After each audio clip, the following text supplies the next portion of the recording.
Will you tell our panel, please, what your name is and where you're from? My name's Samuel J. Seymour. I'm from Maryland. Now, sir, if you'll whisper your secret to me, I'm sure the folks at home would like to know what it is.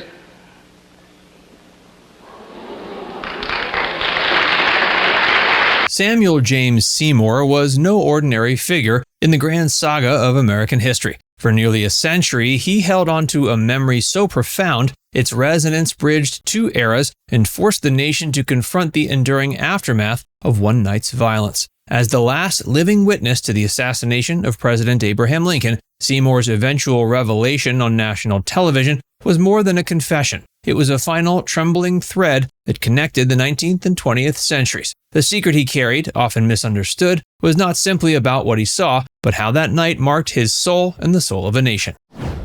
The journey that changed everything.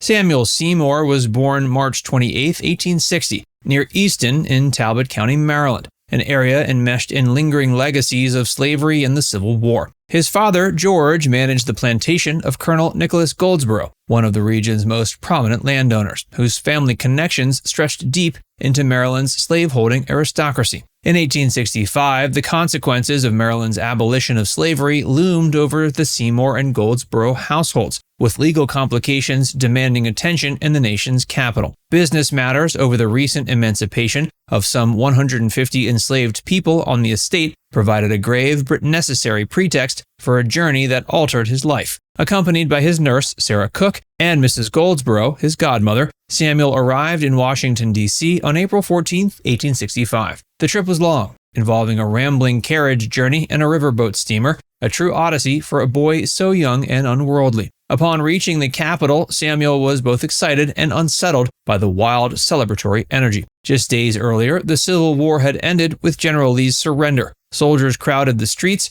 and the city shimmered with bonfires, fireworks, and patriotic fervor. Yet to the child, the joy was tinged with anxiety. The rifles and the booming of cannons filled him with foreboding. Sarah tried to comfort Samuel, a small gesture, but one that framed her role in the protectiveness he would crave later that night. Still, the dangerous world outside his cocoon was about to thrust him into a defining spectacle. Mrs. Goldsborough, hoping to treat her young charge, announced a special evening, a performance at Ford's Theater. To Samuel, the idea was confusing. He wondered if play meant a childish game. Instead, it was the comedy Our American Cousin, performed at the bustling, flag-draped theater where President Abraham Lincoln himself would be in attendance.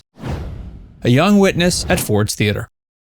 Ford's Theater, brimming with more than 1,500 spectators, radiated with the mood of national recovery and hope. The presidential party arrived. Abraham Lincoln, Mary Todd Lincoln, Major Henry Rathbone, and Clara Harris. Samuel, perched in his dress clothes besides Mrs. Goldsborough and Sarah Cook, was lifted to see the president wave from the attractively decorated box just opposite their own seats. Lincoln was not smiling in Samuel's childhood memory, but seemed somber, his tragic countenance foreshadowing the darkness about to descend. The excitement of the performance soon overtook the child's initial discomfort. Our American Cousin delighted the audience, who, fueled by the joy of war's end, laughed easily and readily. But beneath the frivolity, history's gears were shifting. Renowned actor John Wilkes Booth was lurking backstage, waiting for a signal, specifically a line meant to elicit the night's loudest laughter. It would mask the sound of gunfire and ensure chaos, granting him a fleeting opportunity. The presidential box sat directly within Samuel's view. As the moment approached, he found himself watching more intently, perhaps sensing some odd tension in the air. The shot, when it came, made the entire world hold its breath for just a moment. Don't know the manners of good society, eh? Well, I guess I know enough to turn you inside out, old gal.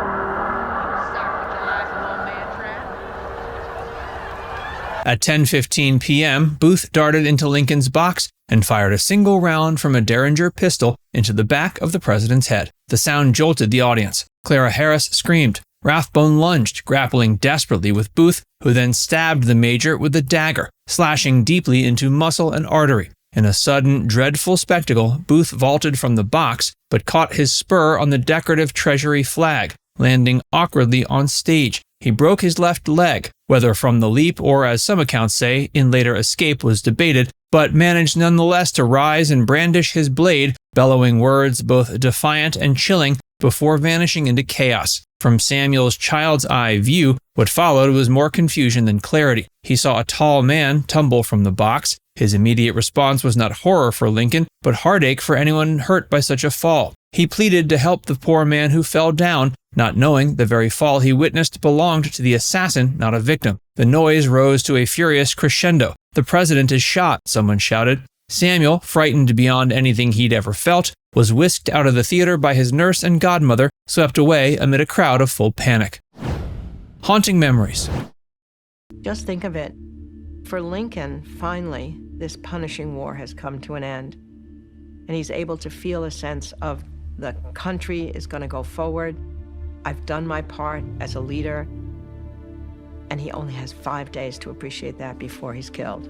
It drives me crazy. The consequences of that night haunted Samuel Seymour for the rest of his life. What he had seen was not just a crime, but a national catastrophe, the first assassination of an American president. Lincoln, stricken and dying, would linger through the night before passing away the next morning, and a world traumatized by war was forced to mourn once more. Yet for Seymour, the trauma was far deeper, woven into his dreams. These would manifest as nightmares well into old age, a gunshot ringing out, violence and confusion at the heart of what should have been a child's holiday. For several nights after the event, Seymour relived the assassination in restless sleep, always afraid, always unable to make sense of what he'd witnessed. Quote, "That night I was shot 50 times, at least in my dreams," he later admitted. The psychological impact was burdensome, an early instance of what today would be recognized as post-traumatic stress. The passage of time made him less willing to revisit such memories. For the lion's share of his life, Seymour kept silent about his role as a witness, a reticence that only added gravity to the eventual unburdening of his secret. He married, fathered 5 children, and became a well-respected carpenter and contractor. Yet always in the margins of his days, the memory of that night drifted like a shadow, refusing to be forgotten. As he aged, he found himself more frequently drawn into reflection, particularly after the deaths of other witnesses. Of the thousands at Ford's that night, only a few hundred ever publicly told their story. When those too were gone, the weight of being the last pressed ever heavier. Bringing the past into present. Seymour's televised revelation. The aging witness was largely unknown to history until February 1954, when journalist Francis Spatz Layton interviewed him for the American Weekly. Seymour, then 93, recounted his life and, most momentously, what he remembered of April 14, 1865. The story, filled with both innocence and trauma, gained wide attention after publication. The television producers of CBS's I've Got a Secret saw an opportunity. Here, nearly 90 years after the assassination, lived a flesh and blood link to the country's greatest tragedy. Seymour was invited to appear on the show's February 9, 1956 episode, just weeks before his death. The journey to New York was fraught. He fell in his hotel, injuring his forehead and nearly canceling his appearance. Still, with quiet resolve, he insisted on participating, moved by the sense of history and duty. His frail form, bandage clearly visible, became a striking image for the nation to contemplate. During the broadcast, the famous panelists sought to uncover his secret. The process was respectful but deliberate, moving from general questions about the Civil War up to the specific revelation. Seymour had been an eyewitness to the assassination of Abraham Lincoln. When asked if the event had been pleasant, his understated response lingered in the air. "Not very pleasant, I don't think. I was scared to death." The program became more than a novelty. It was an act of national remembrance. Here was a survivor, his face lined by time but spirit unbroken, reminding millions that history's most painful moments are not so far behind. It was also a moment that underscored the transition of memory from oral tradition to broadcast media. The story of Lincoln's death, once carried in the whispers of witnesses, was now forever recorded in television's annals. 9 weeks after the appearance, on April 12, 1956, Samuel J. Seymour died in Arlington, Virginia, at age 96, just days shy of the 91st anniversary of Lincoln's assassination. Now it's time to hear from you. What part of the story is most surprising? Let us know in the comments section below.